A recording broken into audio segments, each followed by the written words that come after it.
கேரளாவின் கோழிக்கோடு அருகே இரண்டாவது நாளாக எரியும் கப்பலில் தீ பரவுவது கட்டுக்குள் கொண்டு வரப்பட்டிருக்கிறது. ஆனால் அதே நேரத்தில் அந்த கப்பலில் இருந்த பல்வேறு பொருட்கள் கரை ஒதுங்கக்கூடும் என்ற எச்சரிக்கையும் கொடுக்கப்பட்டிருக்கிறது. விரிவான தகவலுடன் நம்முடைய சிறப்பு செய்தியாளர் முகிலன் விவரம் என்ன? தற்போது இந்த சிங்கப்பூர் கப்பலில் அந்த கண்டெய்னர்கள் என்ன இருக்கிறது என்பது ஒரு பெரும் கேள்வியாக இருந்தது. தற்போது இந்த கப்பலில் இருந்த கண்டெய்னர்கள் என்னென்னலாம் இருக்கிறது என்ற தகவல் தற்போது வெளியாகிருக்கிறது. மிக முக்கியமாக இந்த கப்பல், அதாவது இந்த தீ விபத்தில் உள்ளான இந்த கப்பலின் முன்பகுதி தீ கட்டுக்குள் கொண்டு வரப்பட்டாலும் இன்னும் நடுப்பகுதியில் இருக்கக்கூடிய கண்டெய்னர்கள் இருந்து வெடிப்பு சத்தம் தொடர்ந்து வருவதாக தற்போது இந்திய கடலோர காவல்படையானது தெரிவித்திருக்கிறது. மிக முக்கியமாக தற்போது வரை சுமார் 36 கண்டெய்னர்கள் சுற்றுச்சூழலுக்கு அபாயத்தை ஏற்படுத்தக்கூடிய ரசாயன பொருட்கள் இருப்பதாக தற்போது அந்த கப்பல் நிறுவனமானது ஒரு நீண்ட அறிக்கை வழங்கி இருக்கிறது. அது மட்டுமில்லாமல் சுமார் 5 டேங்குகளில் பல்வேறு ரசாயனங்கள், அதாவது குறிப்பாக அச்சுமை, பெயிண்ட் மற்றும் பூச்சிக்கொல்லி மருந்து போன்ற ரசாயன கலவைகளுக்கு பயன்படுத்தக்கூடிய அந்த ரசாயனங்கள் இந்த கப்பலில் தற்போது இருப்பதாகவும், அதனாலேயே இந்த கப்பல் தொடர்ந்து தீப்பற்றி எரிந்து வருவதாக தற்போது கடலோர காவல்படையானது அதிகாரப்பூர்வமாக தெரிவித்திருக்கிறது. இன்னும் பல கண்டெய்னர்களில் இதில் துணி பொருட்கள் இருக்கின்றன.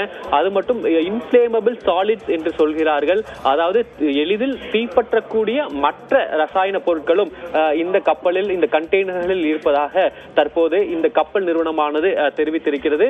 சுமார் குறைந்தது 200 கண்டெய்னர்கள் இந்த கப்பலில் இருக்கக்கூடும் என்றும், அந்த கப்பலில் இருக்கக்கூடிய பெரும்பான்மையான கண்டெய்னர்கள் ரசாயனங்களை கொண்டது, அதாவது கொரோசிவ் ஆசிட்ஸ் என்றும் குறிப்பிடுகிறார்கள். அதாவது அரிப்புத்தன்மையை ஏற்படுத்தக்கூடிய அந்த ஆசிட் அமிலங்கள் இந்த கண்டெய்னர்கள் இருப்பதாகவும் தற்போது இந்த கப்பல் நிறுவனமானது அதிகாரப்பூர்வமாக தெரிவித்திருக்கிறது. அவ்வாறு அதாவது இந்த ஏதேனும் அசம்பாவிதம் நடக்கும் பட்சத்தில் இந்த ரசாயனங்கள், இந்த சுற்றுச்சூழலுக்கு அபாயத்தை ஏற்படுத்தக்கூடிய ரசாயனங்கள் கடலில் கலப்பதற்கான வாய்ப்புகள் அதிகமாக இருப்பதாகவே நாம் பார்க்க வேண்டும் தேவா. தற்போது அந்த மாதிரி ஏதேனும் சூழ்நிலை நடந்துவிடக் கூடாது என்பதற்காகத்தான் இந்த கப்பலில் எரியக்கூடிய இந்த தீயை முற்றிலும் கட்டுக்குள் கொண்டு வருவதற்காக கடலோர காவல்படையானது தொடர்ந்து அவர்கள் பணியில் ஈடுபட்டு வருகின்றனர். மிக முக்கியமாக கடந்த 2 நாட்களாக இந்த கப்பல் தீ எரிகிறது. அதில் இன்னமும், அதாவது இன்று காலை கூட அந்த கப்பலில் இருந்து வெடிப்பு சத்தம் கேட்டு வருவதாக கடலோர காவல்படையானது தனது அதிகாரப்பூர்வ பக்கத்தில் பதிந்திருக்கிறது.